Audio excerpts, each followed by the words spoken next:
Yo, what is up everybody? This is Categorizes from GamerFusion.com, but today I'm here to bring you a little thing that's part of my opinion. Now, if you didn't already know, for PC, the patch came out a few days ago, and then it just came out for console today. The patch was pretty much where whenever you play competitive, there is only one hero limit. Now, a lot of people was kind of upset about that, with the only one hero limit. But in this gameplay, I am going to show you pretty much exactly why one hero limit was a must. Now, pretty much in this one hero limit, as soon as one person clicks a character, whenever you're in the character selection screen, it is going to be grayed out where you cannot pick that character again. Now, with that being said, a lot of people didn't like it because a lot of people like to play like double Tracer and King of the Hill, double Lucio, you know, those in that nature. But with this experience, it kind of pushed me over the edge where I was thank God that hero limit was going to be coming in, because at times, you know, 2 hero limits, not too bad. It can be very aids, but as you see, we already started off with 2 turrets on Hollywood, which already sucked. We didn't know about it at first, but we was literally going into the biggest fight of our lives and probably the worst thing that we ever ran into. Well, at least I ran into.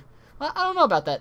When the competitive first came out, we ran into a 4 diva team at the very beginning that we did not know of whenever we went into overtime. Sadly, on this map. So this map can bring a lot of bad times. But as you see, it's turret after turret after turret. Once you destroy one, there's more. And you will probably see in a few seconds that I will pop up the screen. I don't know if I've already did or not. But they literally have 4 Torbjorns, a Bastion, and a Tracer. Now, the Bastion Tracer is not too bad for the simple fact, like I said, that, it's 1 hero limit. But 4 Bastions is literally Molten Core. And after one person uses a Molten Core, it's another Molten Core. And after that, another one if you time it right. It's just very frustrating to do. It can get on your nerves a lot. I mean, like, a lot. Now, I really hated it. But, like I said, this is why hero limit was a must. Just for the simple fact of, going back and forth with the Torbjorns. Or, back and forth with the, Divas. Especially since Diva has her buff now. With Diva having her buff, and if it was like the hero limit, did not have a hero limit, you literally could almost never kill a Diva. Because all they would have to do is, if they timed it right, they could just literally block every bullet you can do, and while one of them is doing it, they could all, 3 shoot at you if you're doing 4 divas, or, if you're doing a 6-man diva team, 5 of them could be shooting at you, and then if you get close enough, she actually does a lot of damage. But, the same with, Torbjorn, it can, as you see, it could be very rough time, and can kind of give you a headache in the very end of it, especially with Molten Core after Molten Core, and then once you destroy one turret, hey look, another turret. So that can be very frustrating in that sense. Even with people, you have healers, I guess, there. With that being said, it just can be very frustrating with times. Even after you get on the point, and, try to take it and, actually enjoy the game. Now, don't get me wrong, 1 hero limit can only go so far. With the hero limit, I say only do it for competitive. They only have it competitive at time right now. If you want to go be a troll, on competitive or quick play, go be a troll. Just don't do it in competitive play, please. And that's exactly why they did it, was to kind of, I guess you can say, stop the trolling for the, or I don't know if you would necessarily say trolling, or it's actually like a good strat to use. Like, especially right now, the Diva strat would actually be pretty amazing to use with her buff.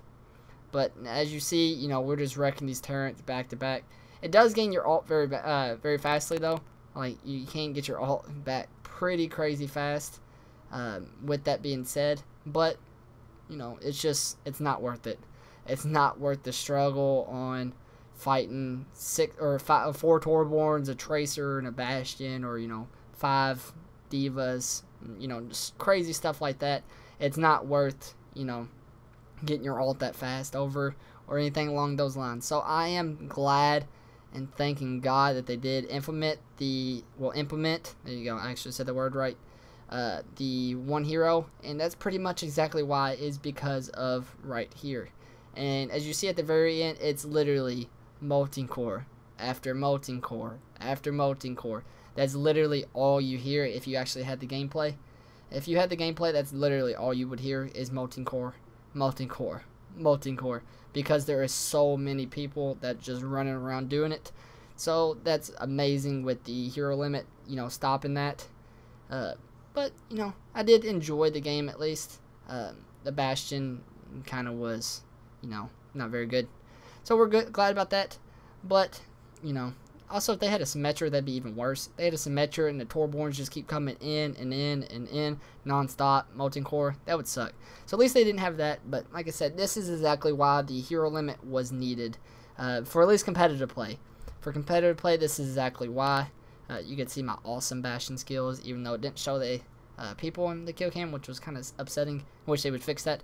But anyways, that is why they need the hero limit, just for the simple fact of, you know, if you're playing competitive, you're playing competitive.